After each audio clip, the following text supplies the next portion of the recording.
Uganda is host to one of the largest lakes and the longest rivers in the world. However, the country is yet to make the best out of these natural resources. Now, where one of the gaps is on the transport on these water bodies. And it is here that we see limitations for movement, both internally and externally. But that's a topic for another day. My name is Malaki Villaodera. And I'm Charles Boji. Welcome to Money and Markets.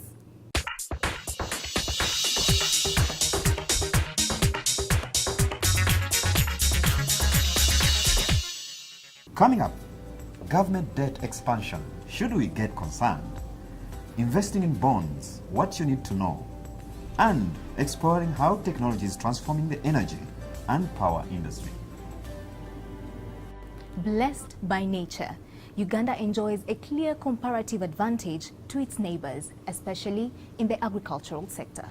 Now, Kenya is extending an opportunity. It's inviting Uganda to export maize to the country.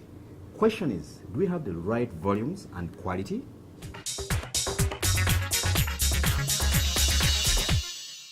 It's nice to have you on the show, Money and Markets. Thank you so much. Very good. Now, for starters, give us a digest about the developments in this area. Warehouse receipt system or the authority? The system itself is about basically the use of commodities. In our case, we are focusing on agricultural commodities at first. The use of those commodities as collateral against which financing can be extended to, to whoever is owning those commodities. So basically, it's about the alternative security a common Ugandan has at his disposal, and those are the commodities that we produce. So much has been going on, and we don't deliver this independently of other stakeholders.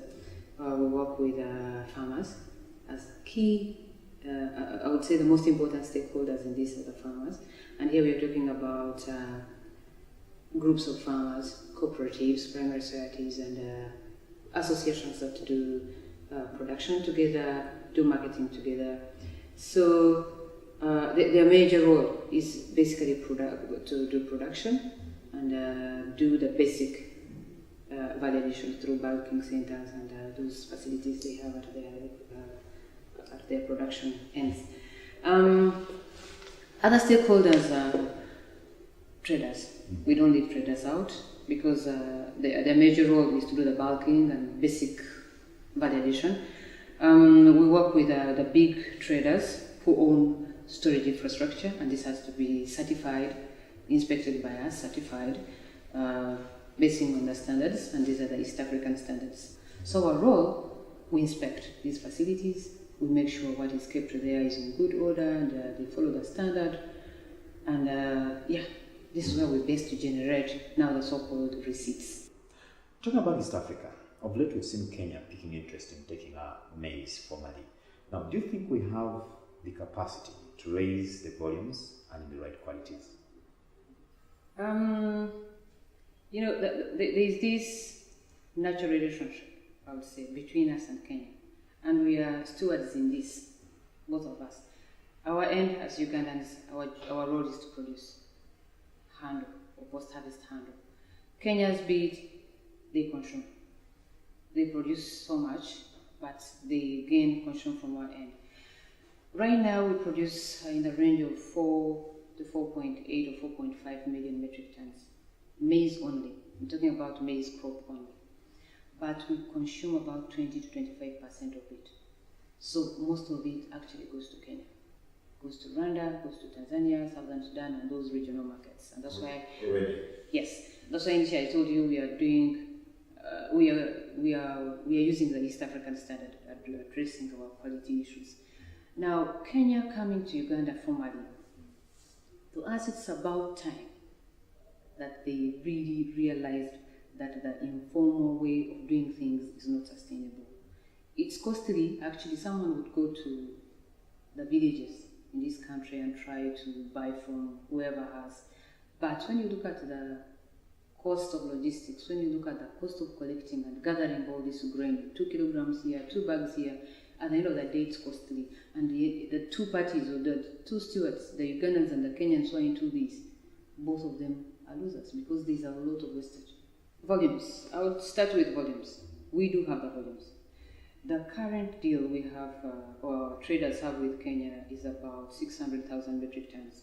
As I mentioned, our production is 4 to 4.5 million metric tons. So it's just a fraction of what we produce. Now, to someone who's out there as an individual or an association, what can they do to be part of the warehouse receipt system? I would encourage a common Ugandan to do one thing. Either you have the volumes you're talking about 100,000 metric tons and above as an individual, and you have the storage, the certified storage we're talking about, or you work as a group. Now that's the beauty of being in cooperatives and associations. And now the next is we license you. How do we license you? We start with inspecting you. Are you doing the right thing? It's a whole range of requirements. We take you through. We train you where necessary. We train your handlers where necessary. Where there's need, we facilitate you to be able for you to enable you to meet the standards we're talking about. And then when we take you through that, then we license you. And that licensing you means you can be in position to generate the warehouse receipt, which is now that trading instrument. Now, give us a digest of what happens in the warehouses if I've delivered my produce today. Yeah, under warehouse receipt system, what takes place involves mainly two people. That's the depositors and then the warehouse receipt operators, or the warehouse operators, the people who man the facility, the storage facility. A depositor is this person who owns the commodities initially. And this is either a farmer, a commercial farmer, we're talking about volumes now, or traders who deposit those commodities. And we expect them to deliver quality. So what happens, the first activity that takes place is quality analysis. After that is being analyzed, and we are looking at moisture of the commodities you're delivering, we are looking at other parameters, aflatoxin levels, insect contamination, we are looking at defects and broken grain.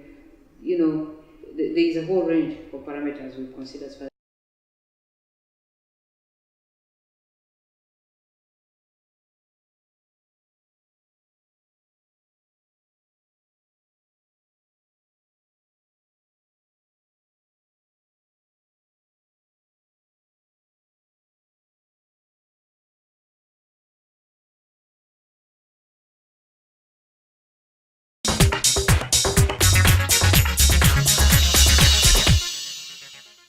At over 30% of GDP, Uganda's debt is now raising concern among economy observers, especially over its sustainability.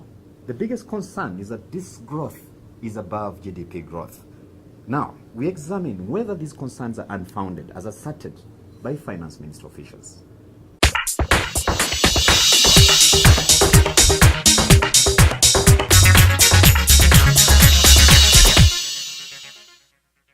At 38 trillion shillings, Uganda's debt is way above the country's national budget and has more than doubled in the last 3 years. A major area of concern among economic observers is whether Uganda can sustain this level of indebtedness. Worst of all is that if you look at the external debt, over 60% of the amount is actually contracted from commercial terms. People like the Chinese, and their interest rates are really very high. So that has an effect on our payback. More to that is the fact that it is contracted mainly in dollars, worrying economists a lot more, considering the fact that the shilling has steadily underperformed against the dollar over the last 2 years. Uganda has over the past 5 years borrowed heavily, mainly towards building major infrastructure projects such as roads, dams and the standard gauge railway. Although this is key to transforming the economy in the medium to the long-term basis, the country is expected to peak a big bill in the short run, given the cost at which they are coming and the slow pace at which some are being rolled out. We have seen some of the projects where Uganda has borrowed being behind schedule. And of course, some of the debts Uganda has contracted, of course, some of them have remained undisbursed. Civil society has suggestions on what should be done to avoid the debt trap that the country seems to be heading into. It would be imperative that we pick back that money that has been stolen from public coffers, because those who steal it, it is known where they put it. We have an elaborate intelligence system in Uganda. That money should be picked. What they eat is known, where the money is kept is known, where it is being invested or used is known. So we can precisely collect back that money, and then we lessen the burden. But we also need to have limits within which we should be borrowing. We should not be borrowing every time on emergencies. For instance, if we are going to borrow to finance refugees, I don't think that is a priority right now. Borrowing should be limited to only priority areas which will be able to generate returns in the long run. Sometimes government borrows to support recurrent expenditures, and one of the areas where the state has a fairly big debt to clear is with the public service pension scheme. The government officials should also do their own contribution for their own pension schemes, just like the rest of Ugandans are doing. That way, you lessen the pressures on the budget. Some of the freed money, according to civil society, can be used to support capital expenditure in areas like infrastructure. In the next financial year, government is expected to spend 2.7 trillion shillings on debt servicing alone. This coming at a time when the taxman is performing below target amidst depressed economic environment, casting a grim picture than a rosy one.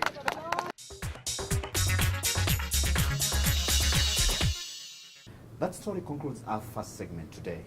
Please stay tuned for more information about bond.